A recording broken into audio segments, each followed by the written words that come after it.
నేను ఒక్కొక్కసారి మా బాల్కనీలో నిలబడి చూస్తూ ఉంటాను. ఒక పంది 15 పిల్లలు 20 పిల్లల్ని కంటుంది. అది నడిచి వెళ్ళిపోతూ ఉంటుంది. వెళ్ళిపోతూ పెంట కుప్పలో పారేసినటువంటి వ్యర్థ పదార్థాల్ని పిల్లలు రోడ్ల పక్కన విసర్జించినటువంటి మలాన్ని తింటూ ఉంటుంది. తిని అది పాలుగా మార్చి తన పిల్లలకి ఇస్తుంది. ఇంటింటి పంది పిల్లలు అది పెంట తింటుంది. ఇవి నడిచి వెళ్ళిపోతున్నటువంటి అమ్మ ఇంతమంది పిల్లల్ని కంటుందనుకుందో ఏమో నా తల్లి.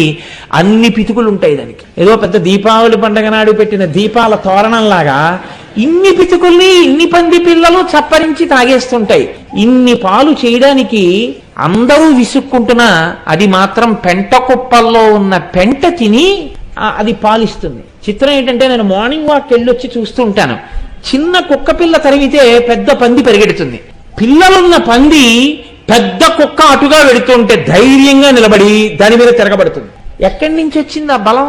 అంటే పిల్లల్ని కుక్క ఎత్తుకుపోతుందేమో అని దాని ఆరాటం. ఎంత బెంగో ఆ పిల్లల్ని కాపాడుకోవాలని. అది పంది కావచ్చండి, అది కుక్క కావచ్చు, అది పిల్లి కావచ్చు, కానీ దాని పిల్లల్ని అది రక్షించుకునేంత వరకు ఎవరు నేర్పారు? ఎవరు పరిచయం చేశారు? ఇవి నీ పిల్లలు నువ్వు పాలి అని ఎవరు నేర్పారు? అంతే, దాని శరీరం నుంచి పాలు స్రవించాయి. ఇది శ్రీమాత. ఎక్కడ ఉంది శ్రీమాత అని చెప్తారు?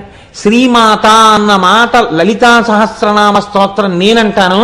ఈ ఒక్క నామం చాలదా మీ హృదయం పరవశించిపోవడానికి?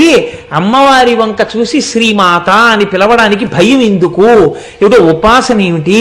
అమ్మవారిని ఉపాసన చేస్తే అదైపోతుంది, ఇదైపోతుంది, ఇలా చేయాలి, ఇలా నైవేద్యం పెట్టాలి. ఎవరు చెప్పారు? నువ్వు ఏ నైవేద్యం పెడితే మీ అమ్మ నీకు పాలిచ్చింది? నువ్వు మీ అమ్మ పాలు తాగావా? నువ్వు నైవేద్యం పెడితే మీ అమ్మ నిన్ను రక్షించిందా?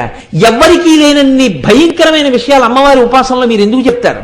చేతకాని మాటలు చెప్పి పిల్లల్ని భక్తుల్ని పాడు చేయకూడదు. అమ్మని అమ్మగా చూడడం వస్తే అమ్మవారంత గొప్పది లోకంలో లేదు. అమ్మయే అమ్మవారు. మీరు అమ్మగా అమ్మవారిని చూడండి, అమ్మతనం అంతటితో మిమ్మల్ని ఆవిడ రక్షిస్తుంది. అమ్మని మగవాడిగా చూస్తేనే దోషం. నేను మగవాణ్ణి అన్న భావనతో అమ్మని చూస్తే ఏ అమ్మ క్షమించదు. అమ్మవారైనా అంతే. మీరు కొడుకుగా నిలబడి నమస్కారం చేయండి, మిమ్మల్ని ఆదుకోవడానికి అమ్మ ఎప్పుడూ సిద్ధం. మన వేదం మనకేం నేర్పింది అంటే మాతృదేవో భవ. ముందు నమస్కారం అమ్మకే. ఎందుకని? సృష్టికర్త ఆవిడ. మీకు గర్భాలయం ఆవిడిచ్చింది.